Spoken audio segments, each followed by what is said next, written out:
Hi, I'm Tim Hansen, Principal with SVA Consulting. And I'm Brian Bechtel, Chief Technology Officer with SVA Consulting.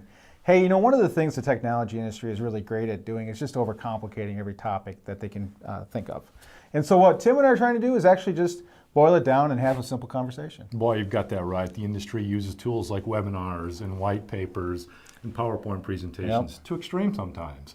What our business owners really are looking for? Simple, straight facts. Much like if you and I were sitting in the coffee shop, the only tool we had available to us, Brian, was the back of a napkin. What bullet points could we draw on the back of the napkin that are the points that our business owners need to remember? I wonder how many times I've actually tried to describe to a client technology with that napkin. I bet it's too many to count. Hey, I tell you what, we might even have a little fun along the way. And I'll tell you, take a look at some of the topics we've already covered. Perfect.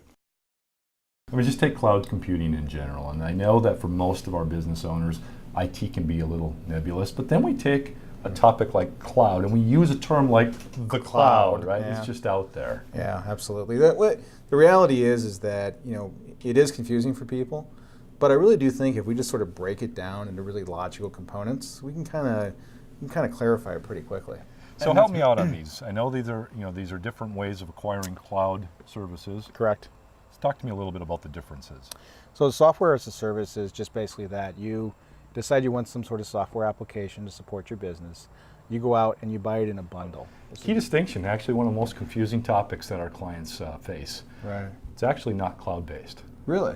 So big distinction is Acumatica can be cloud-based. Yeah. In this case, it's what I'd call browser-based software. So the advantage of browser-based software is that, you know, we're traditionally running ERP applications on our laptops. Right.